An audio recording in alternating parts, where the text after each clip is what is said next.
Welcome to Module 12 of our Intermediate Financial Accounting class. This module all about goodwill and other intangible assets. So intangible, touch, and these ones are assets you can't touch. And whenever I think of goodwill and intangibles, I think of my dad.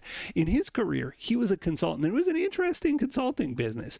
He would get called in when a union was on strike. Often, if the strike was stretching on for a long time, management and union just weren't getting along, and my dad was a mediator between them. He helped them negotiate their new contract because they weren't able to come together on their own. So that was his consulting business. He would work and go between unions and management and help them get to a new contract. Well, anyway, my dad was getting older and he was getting ready to retire, and he thought, you know, I have this good business here and my kids don't want to do it. I think I'd like to sell the business. So he put his business up for sale. It wasn't called ABC Consulting. It was called Western Industrial Relations, but that didn't fit on the sign. It was just like, there's too much to put on a sign in my graphic. So I called it ABC Consulting. But anyway, he put the business up for sale. And I don't know any of the numbers. I'm making all the numbers up here, but you know, the idea around goodwill and intangibles certainly carries through. Let's say he sold it for $100,000 cash. So, okay, he sells his business for $100,000 cash, says goodbye, and retires. We're going to look at this purchase from the perspective of the purchaser, not my dad who sold the business. We're going to look at the guy who bought the business. And if you went inside my dad's business, the first thing you'd be struck by is how shabby it was. It was not an impressive office.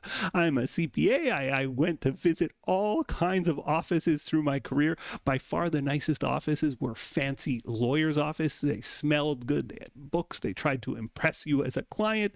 Accounting offices were pretty mid-tier. They looked like the show The Office, you know, cubicles and things like this, and pretty cheap office furniture.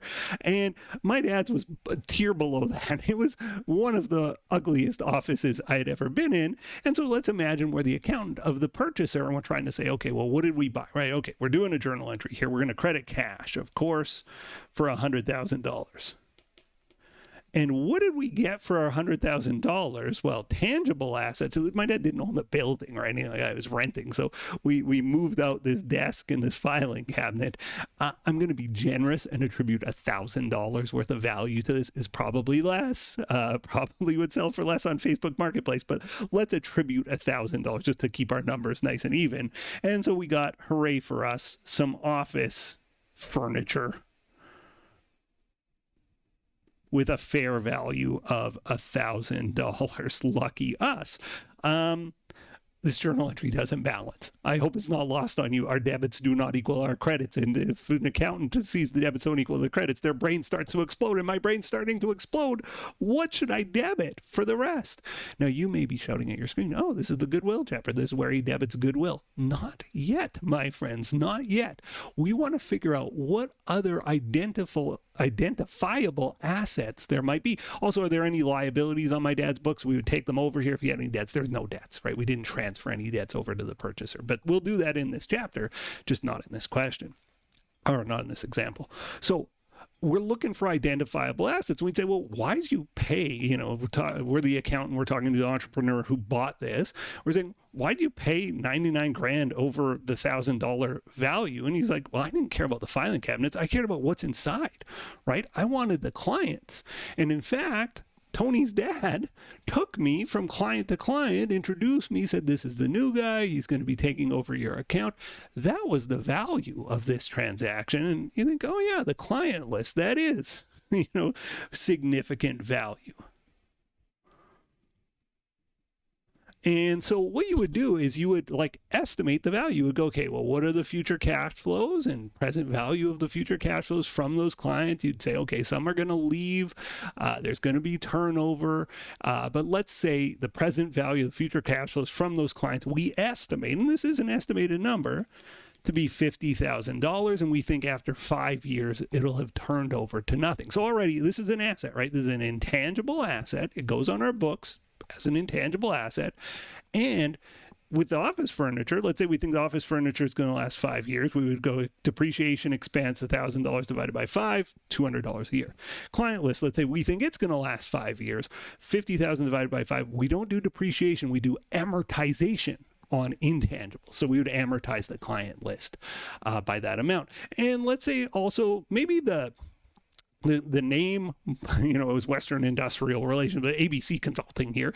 The name had some value. And actually a key component of this purchase was the non-compete, that my dad wasn't going to start sell you the $100,000 business, take you around all the clients, and then the next week knock on all the doors and go, actually, I'm back in business. Come back to me, right? You couldn't do that. That would be an awful thing to do if you're selling this type of business. And so the fact that he bought my dad out of the competition was an important part as well. So I'll just call that like trademarks and non-compete. Maybe we would separate those out, but I'll put it in one line, non-compete. And let's just say the name and the fact that you own it sort of free of competition from the founder is worth, let's call it $20,000. And that's it for my intangibles. So I got the client list, I got the trademarks, and I still don't balance. And so I've identified these as sort of separable assets that I want to consider and I want to track on their own. Then, and only then, do I figure out the goodwill, and the goodwill is what's left over. So I paid $100,000 for $71,000 worth of stuff. Means the goodwill must be what's left over. So it's the price I paid minus we call it the fair value of net assets. And the fair value of the net assets here was 71. Now, we would take away liability. If they had liabilities that we were assuming, we would minus that and get a different number, but no liabilities here. So we would just say, okay, the goodwill in this situation, $29,000. Goodwill is an asset, an intangible asset. The way goodwill is treated is that actually depends. If it's a public company, and typically large companies do not amortize goodwill. They check every year if it was impaired, if it had declined in value, and they write down an impairment each year. If it's a small business in Canada or a non-public company in the US, they do amortize it over its expected useful life, maybe in this case 5 years, right, is how long we sort of think we're going to go on this client list / overpay, and then by then all the customers will have turned over. But in any event, that's how we would set it up, and we would amortize / write down impairment losses on each of these intangibles each year until they are gone. But the best way, as always, to learn this stuff is to do examples. This was a simple example. We'll do some more complicated examples as the chapter goes on. I can't wait to get started. I'm so glad you're here with me. Thanks for being here, and I'll see you in the next video. Bye for now. The next video in our series is right up here, and if you want a supercut of all of the videos in this series, that's the one down below.